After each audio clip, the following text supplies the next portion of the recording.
infidel Muslim, and we're going to show him Jesus. And this is a true story, by the way. So I got up that morning on Sunday, and I was thinking, man, we went to church. Strangely enough, the preacher was preaching out of the Old Testament about salvation coming at the time of David, which really puzzled me, because according to Christianity, it's coming through Jesus. And it really, that opened the door for me, but that comes up later in the story. Why was he saying there's salvation before Jesus? That's interesting. Now, when I get there to my father's store, I'm looking around, I'm looking for somebody wearing, a long white robe and some kind of black, thing over that with a long beard. And I guess I was looking for me, wasn't I? Anyhow, when I get in there, I don't see this guy. By the way, imama, sword, everything. Ayatollah Khomeini, maybe. This is what I had pictured. I said, where is he? I'm ready. My father said, he's over here. I said, where? I said, here. This is a normal guy. He was normal. He didn't have a beard. He didn't have any hair at all. How do you do? I told him my name. He introduced himself. His name is Muhammad. I said, how do you do? After the niceties of hello, how are you, how's everything, I said, do you believe in God? He said, yes. Oh, yeah? Sure. I said, but do you believe in the God of Moses? He said, yeah. Abraham? Yeah. What about David and Suleiman? He said, yeah.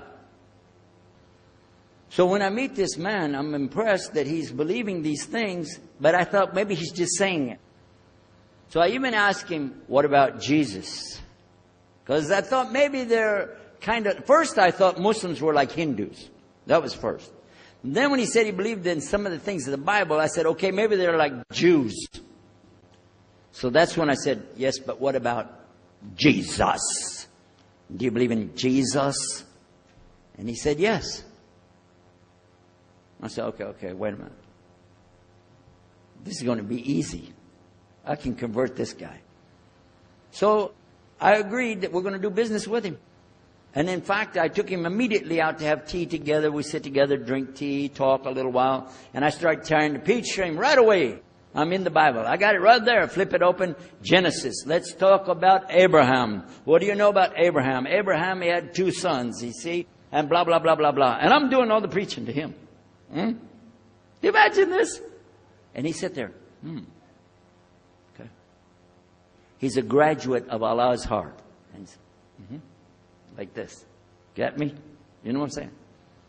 Well, it happened that during Ramadan, some of his friends that he was staying with, they had to move their apartment around or something, and he was going to go stay in the masjid for itikaf in Ramadan. It's normal. We didn't understand. I thought he has nowhere to go, and I told my dad, this man has nowhere to go. And my dad said, no, he's got money. I said, no, he doesn't. Daddy, I'm telling you, he has no place to go. I heard him say he's going to go live in the mosque. To a Christian, if you're going to live in the church, ooh, that's the worst. So I said, let me offer that he can stay at our place. And my dad said, no, you don't do that. That's not right. I said, no, I'm going to offer it to him. I went to him and I said, how would you like to come stay at our place? He said, no, I want to go and stay there. I want to stay in the mosque and something good. I said, oh man, look at this poor man. Oh my God. He doesn't know, he just, oh, poor soul. Please come and stay in our house. And he said, no, I can't. I need to go stay over there. I said, I'm scratching his dignity. So I told him, listen, no. I want you to come and you can pay. You can pay money and stay with us. He said, how much? I said, $15 a week. Which in America is like nothing. $15 is nothing. I said, and then he kind of hesitated. I said, and we'll pay for all the food. Well, you eat $15 worth of food in one day in America. He said, okay, all right. And I told my dad later, I said, see how I did that? Because now he'll stay with us. He knows he's getting a good deal on the food, and I was making it all about money. Well, I didn't know he wanted to come and stay with us. He wanted to learn about how we're Americans and how is the dawah going to be. What do we believe? Especially people who are preaching. So he came and stayed in our house.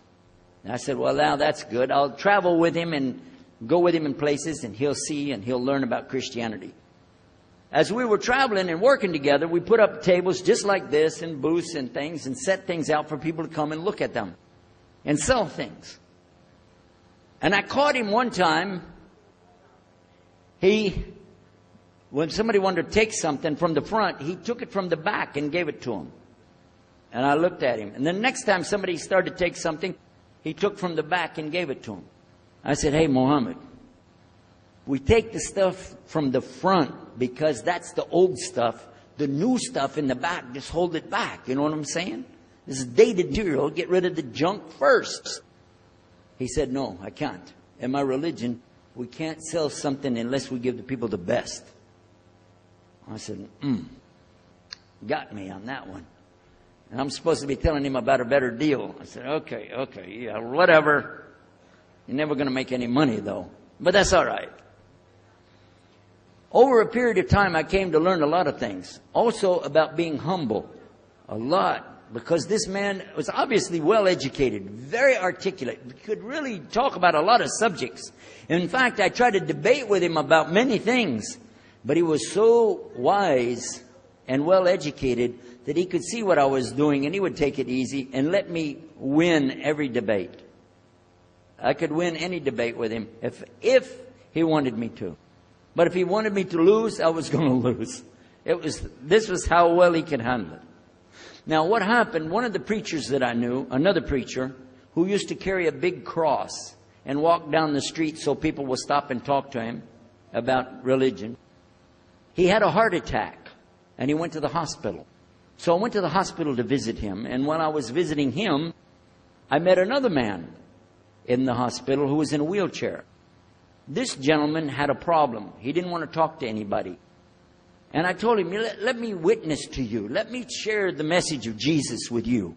So I took out my Bible, and again, I started telling him about a prophet, Prophet Yunus, alayhi salam.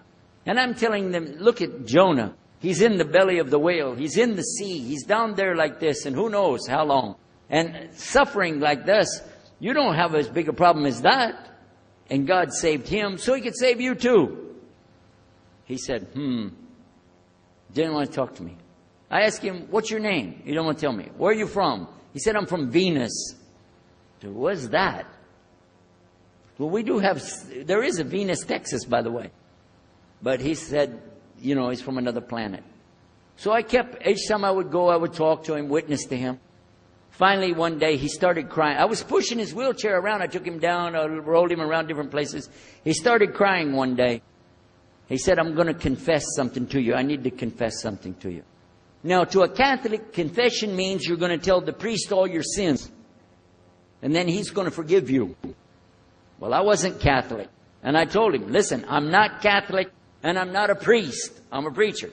He said, I know better than you do. I am a priest. I said, oh my God.